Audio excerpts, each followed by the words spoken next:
அனைவருக்கும் வணக்கங்கள். நாணயங்கள் சேகரிப்பாளர்களுக்கு ஒரு நாணயமான பதிவு. அனைவருக்கும் தமிழ் புத்தாண்டு வாழ்த்துக்கள். ஒரு 3 1000 வத்தல் போட்டிருக்கேன். 8 BE 053801. இந்த 801 பண்டலில் இது முதத்தாள். சுப்பாராவ் கையெழுத்து போட்டது. மேலே வந்து ரூபா சிம்பிள் இருக்கும். 1000 ரூபாய் அப்படின்னு சிம்பிள் இருக்கும். இயர் வந்து 2012 உள்ளது. இது ஒரு தாள் வச்சுருக்கேன். இதில் இது ரூபா சிம்பிள் இல்லாத ரூபா. இதில் ரூபா சிம்பிள் இருக்கும், இதில் ரூபா சிம்பிள் இருக்காது. இதுவும் அதே சுப்பாராவ் கையெழுத்து போட்டது தான்.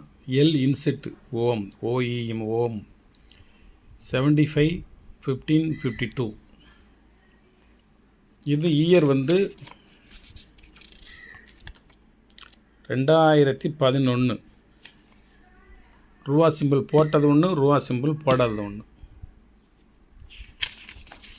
கிடைக்கிற சமயம் வாங்கி உங்கள்ட்ட கலெக்ஷனில் வச்சுக்கோங்க. பின்னால் இது நீங்கள் 1000 ரூபாய்க்கு 2000 ரூபா கொடுக்க வேண்டி இருக்கும்.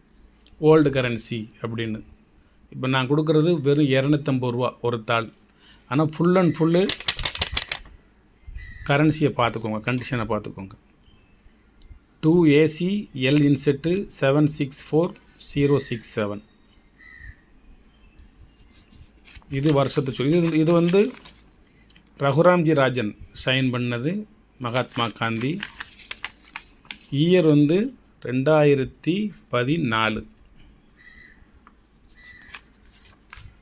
இதுலேயே உங்களுக்கு எந்த வருஷம் வேணுமோ நீங்கள் அந்த வருஷத்தை என்கிட்ட கேட்டு வாங்கிக்கிடலாம். 2007, 8, 9, 10, 11, 12, 13, 14 வரைக்கும் 15 வரைக்கும் நினைக்கிறேன். நீங்கள் அது எந்த வருஷம் வேணுமோ அந்த வருஷம் கேட்டு வாங்கிக்கலாம். நீங்கள் எப்படி வாங்கினாலும் நீங்கள் ஒரு தாள் வந்து 250 ரூபா தான். ரெட்டி கவர்னர் போட்டது ஃபஸ்ட் இஷ்யூ. ரெட்டி கவர்னர் போட்டது மட்டும் கொஞ்சம் ரேட்டு அதிகமாக இருக்குது. ஏன்ட்டு அதுலேயும் ஒரு 5-6 தாள் இருக்குது. வேணும்னா நீங்கள் அதை மென்ஷன் பண்ணி வாங்கிக்கோங்க. ரெட்டி கவர்னர் போட்டது ஒன்று கொடுங்க அப்படின்னு சொல்லி மென்ஷன் பண்ணி நீங்கள் அதை வாங்கிக்கோங்க. ஒரே ஒரு 10 ரூபீஸ் பண்டல்.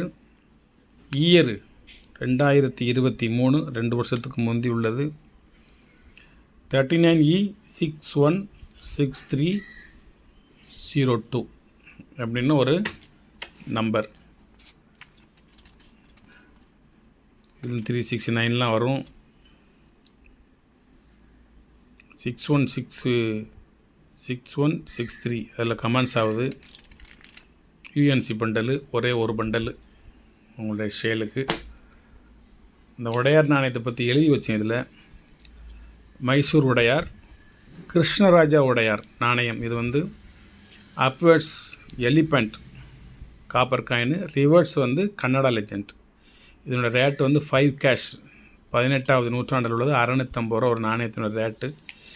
இதனுடைய எழுத்துக்களை பாருங்கள், கன்னட மொழி அந்த எழுத்துக்களை பாருங்கள். தெளிவான முறையில் இருக்கும். காயின் கண்டிஷனாக இருக்கும். இந்த பக்கம் வந்து யானை நிற்கும்.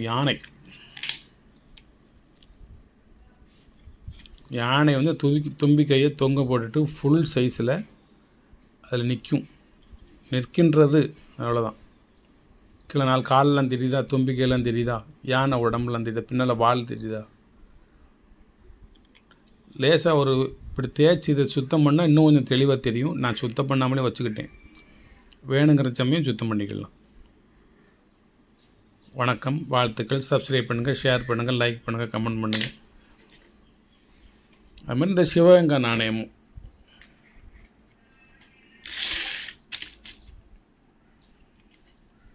இதை 10 வாங்கிட்டிங்கன்னா விலை குறைச்சி கொடுத்துருவேன்.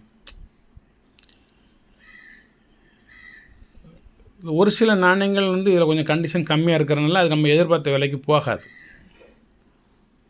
அப்போ போகாதுங்கிறதுனால நல்ல கண்டிஷனாக இருக்கிற நாணயத்துக்கு வந்து 100 ரூபா அதிகமாக வச்சு வைக்க வேண்டியிருக்கு.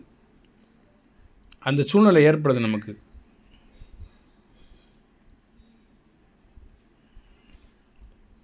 இதில் 2 பேர் நிற்பாங்க. அந்த பக்கம் வந்து சிவலிங்கம் இருக்கும். சிவலிங்கம் இந்த இருக்கா. சிவபக்தர்கள் வேணும்னா ஒரு நாணயம் 2 நாணயம் வாங்கி பூஜையில் வச்சுக்கலாம். நினைவு நாணயம்.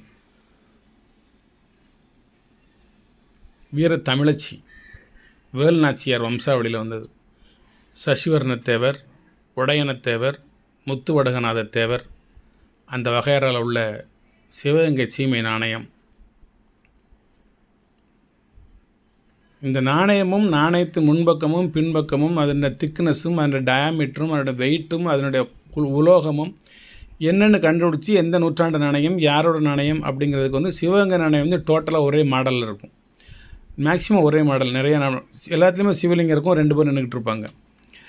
அந்த வரலாற்று பொக்கிஷமாக இதை வந்து நீங்கள் நாணயமாகவே பார்க்கக்கூடாது. 450 ரூபா நான் விலை கொடுக்கேன், 450 ரூபா ஒரு விஷயம் இல்லை. இந்த நாணயம் வந்து நீங்கள் உங்கள் ஊரில் ஒரு கடையில் போய் 4500 கொடுங்க, வாங்க முடியுமான்னு பார்ப்போம். வாங்க முடியாது. அது மாதிரி என்னை போல் ஒரு சில பேர் நாணய ஆராய்ச்சியாளர்கள், நாணய சேகரிப்பாளர்கள், தொல்பொருள் ஆய்வாளர்கள், வரலாற்று இன்ட்ரெஸ்ட் உள்ளவங்க, ஹிஸ்டாரிக்கல் இன்ட்ரெஸ்ட் உள்ளவங்கள்ட்ட இது இருக்கும். இது எல்லாமே நீங்கள் வாங்கக்கூடாது. உங்களுக்கு தேவையான 1 or 2 வாங்கி உங்களுடைய வரலாற்று பொக்கிஷம் வச்சு வருங்கால தலைமுறையினருக்கு இதை நீங்கள் காமிக்கணும். இதாண்டா சிவகங்கை நாணயம் அப்படின்னு சொல்லி. சிவகங்கையினுடைய வரலாறு எழுதாமல் தமிழ்நாட்டின் வரலாறை நீங்கள் எழுத முடியாது. அவ்வளோ பொக்கிஷங்கள் நிறைந்த ஒரு ஆன்மீகம் நிறைந்த ஒரு கோயில். கண்டேன் சீதையை என்று சொன்ன, கண்டேன் தேவியை அப்படின்னு சொன்ன ஊரே இந்த தேவகோட்டை பக்கத்தில் கண்டதேவிங்கிற ஒரு ஊர் தான். மகாபாரதத்தோட தொடர்புடைய ஒரு மாவட்டம். ராமாயணம், மகாபாரதம் இதோட தொடர்புடைய ஒரு மாவட்டம் சிவகங்கை சீமை ஒருங்கிணைந்த ராமநாதபுரம் மாவட்டம். தாயமங்கலம் கோயில், சின்ன மருது பெரிய மருது வரலாறு, திருப்பத்தூர் மருதுபாண்டியனுடைய சமாதியம், காளையார் கோயில் கோபுரம் கெட்டிய வரலாறுகள், தீப்பாச்சியம்மன் குயிலி வரலாறு, வெட்காளியம்மன் கோயில் வரலாறு, இதெல்லாம் நிறைய ஒரு வரலாறுகள், ஆன்மீகம் நிறைந்த வரலாறுகளை அடங்கிய ஒரு ஊர் வந்து அந்த சிவகங்கை மாவட்டம். தாயமங்கலம்னா அதுக்கு மிகப்பெரிய ஒரு வரலாறு இருக்குது. இன்னும் யாருன்னே தெரியாது. என்னைய காப்பாற்றிய நீ யாராக இருந்தாலும் எனக்கு என் தாயை போன்றவள், நீ என்றும் மங்களகரமாக வாழ வேண்டும் என்று ஒரு பண ஓலையை எடுத்து அதில் இந்த ஏரியா முழுக்கும் உனக்கு சொந்தம், இந்த இடத்துக்கு பேர் தாயமங்கலம் அப்படின்னு சொல்லி வச்சுட்டு போனவர் தான் பெரிய மருது. அதான் தாயமங்கலம் அம்மன் கோயில். நம்முடைய குயிலினுடைய வரலாறை சொல்லக்கூடியதான் அந்த தீப்பாச்சி அம்மன் கோயில், வெட்டுமாங்காளி அம்மன் கோயில், வெட்காளி அம்மன் கோயில், நிறைய இருக்குது அங்கே. எல்லாமே வரலாற்றோடு பின்னி பிணைந்து இருக்கு. ஹைதரில் திப்பு சுல்தானை நம்ம பெருசாக பேசுகிறோம், பெருசாக பேச வேண்டிய விஷயம் தான் அது. அந்த ஹைதரலியை நேருக்கு நேர சந்தித்து எனக்கு இப்படி ஒரு சூழ்நிலை ஏற்பட்டிருக்கு, எனக்கு நீங்கள் படைகள் கொடுத்து ஆதரவளிக்கணும்னு சொல்லி ஹைதரலி படைகளையும் கேட்டு பெற்று பிரிட்டிஷ்காரனோட போராடி வெற்றி பெற்று சிவகங்கை சீமையை மீட்ட வரலாறு வந்து சிவகங்கையில் நிகழ்ந்தது.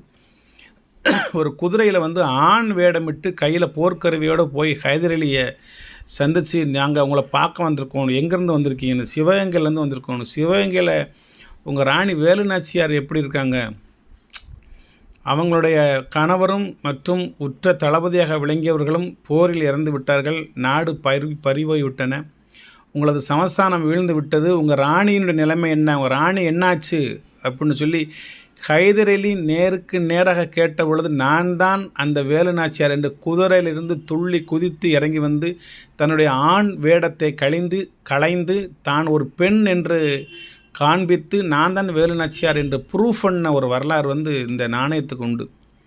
நான் பேசலை, நாணயங்கள் பேசுகின்றன. ஹிஸ்டாரிக்கலுக்குள்ளது வந்து நம்ம எவ்வளவோ ஆயிரக்கணக்கான ரூபா வைக்கிறோம். நாணயம் விற்பனை செய்ய வேண்டும் என்பதற்காக நான் எந்த ஒரு கருத்தையும் உங்களோடு பதிவு செய்யவில்லை, பரிமாறவும் இல்லை. நான் விற்பனைக்காக நான் ஒரு பொக்கிஷமாக சேர்த்து வைக்கிறேன். ஏன்னா 10 நாணயம் ஏற்கனவே நான் 4-5 நாணயம் வச்சுருக்கிறேன். இருந்தாலும் என்னை போல் ஒரு வரலாற்று ஆராய்ச்சியாளர்களுக்கும் வரலாற்று ஆர்வலர்களுக்கும், ஆராய்ச்சியாளர்கள் வேறு, ஆய்வாளர்கள் வேறு, ஆர்வலர்கள் வேறு. சிலவங்க ஆர்வமாக சேர்த்து வைப்பாங்க, ஆராய்ச்சி பண்ண தெரியாது. சிலவங்க ஆராய்ச்சி பண்ணுவாங்க, அவங்களுக்கு நாணயம் கிடைக்காது. சிலவங்க ஆய்வு செய்வாங்க, ஆய்வாளர்கள் இது சம்மந்தப்பட்ட ஆர்டிக்கல் கட்டுரைகள் தயார் பண்ணி அதை கவர்மெண்ட் மூலமாக புத்தகத்தில் அரசு வெளியிட்டு அவங்க வந்து ஒரு இன்ஸ்பெக்டர் இங்கிலீஷில், ஆய்வாளர்கள் தமிழில், அது ஒரு ரிசர்ச் பண்ணுவாங்க. அவங்களுக்கெல்லாம் இந்த காயின் பொக்கிஷம். இங்கே 4000, 5000, 40,000 கொடுத்தாலும் கிடைக்காது. என்ன மாதிரி இந்த ஈவெண்ட்டில் இருக்கிறவங்க, இது ஒரு விளையாட்டு, இது வந்து நாணய களம். எல்லாத்துக்கும் போர்க்களம் உண்டு, விளையாட்டு களம் உண்டு. இது வந்து நாணய களம், நாணய களஞ்சியம். நம்ம வந்து நாணயங்களின் கதாநாயகர்கள். வரலாற்று சூடுகளை யார் யார் பேணி பாதுகாக்கிறார்களோ அவர்கள் எல்லாமே வரலாற்றின் கதாநாயகர்கள். அது மாதிரி ஒரு விஷயத்தை நான் பண்ணிகிட்ருக்கேன். டோட்டல் இது பிஸ்னஸே கிடையாது. இது வந்து ஒரு அறிவு சார்ந்த ஒரு விஷயம். உங்களோட நிறைய விஷயங்களை பகிர்ந்துக்கிட்டு உங்களுக்கு அந்த விவரங்களை புறம் சொல்லிவிட்டு, இது டூப்ளிகேட் நாணயம் கிடையாது, 100% ஒரிஜினலு. யாரிடமும் ஏமாறாதீங்க. நீங்களும் யாரையும் ஏமாற்ற வேண்டும் என்று நினைக்கக்கூடாது. மனம் திறந்து பேசுங்க. வந்தது வருது பார்த்துக்கலாம், என்ன வந்தாலும் வரட்டும். உச்சி மீது வானிருந்து வீழுகின்ற போதிலும் அச்சமில்லை அச்சமில்லை அச்சம் என்பது இல்லையே என்று கூறிய சுப்பிரமணிய பாரதியார் பிறந்த பூமியில் நம்ம பிறந்துட்டு எதுக்கு பயப்பட போகிறோம்? தப்பு செஞ்சால் நீ பயந்தே ஆகணும். ராவணன் சொன்ன மாதிரி கடன்பட்டார் நெஞ்சம் போல் கலங்கிய வேந்தன் அப்படிம்பாங்க ராவணனை. அவன் மனசு அப்படி தள்ளாடிச்சான், துவண்டு போச்சான். அது மாதிரி அதிகமாக வட்டிக்கு வாங்காதீங்க, வட்டிக்கு கொடுக்காதீங்க, கஷ்டப்பட்டு உழைங்க, சேகரித்து வைங்க. அந்த பணத்தின் மூலமாக மனைவி மக்கள் பேர பிள்ளைகளோடு சந்தோஷமாக வாழுங்க. எதையும் நீங்கள் கொண்டு போகிறதில்ல. எத்தனை கோடி நீங்கள் வச்சுருந்தாலும் போகையில் ஒன்றும் கொண்டு போகிறதில்ல. நல்ல பேரை சம்பாத்தியம் பண்ணிட்டு போங்க, நல்ல புகழை சம்பாத்தியம் பண்ணிட்டு போங்க. இல்லாதவர்களுக்கு ஈந்து உதவி செஞ்சுட்டு போங்க. உங்களை ஏமாற்ற நினைப்பவர்களிடம் எச்சரிக்கையாக இருங்க. உங்களது வாழ்க்கையை செம்மைப்படுத்தி கொள்ளுங்கள். யாரும் செம்மைப்படுத்துவார்கள் என்று எதிர்நோக்க வேண்டாம். நீங்கள் சிறந்து விளங்கும் பொழுது உங்களுக்கு ஒரு சறுக்கல் ஏற்பட வேண்டும் அல்லது ஏற்படுத்த வேண்டும் என்று உற்றார்களும் உறவினர்களும் துடிப்பார்கள். எச்சரிக்கையாக வாழ கற்றுக்கொள்ளுங்கள். நீங்கள் உயிர் பிழைத்து வாழ வேண்டும் என்று எந்த உறவும் நினைக்கப் போவதில்லை. உங்களது மரண சாசனத்தை எதிர்பார்த்து காத்து கொண்டிருக்கும் வல்லூர்கள் நம் உறவினர்கள். ஆகையால் எச்சரிக்கையாக இருங்கள் நண்பர்களே. உங்களை வாழ்த்துகின்றேன். 16 பெற்று பெருவாழ் வாழ்க. நாணயங்கள் பணத்தார்கள் வேண்டுமென்றால் வாங்கிக் கொள்ளுங்கள். நன்றி.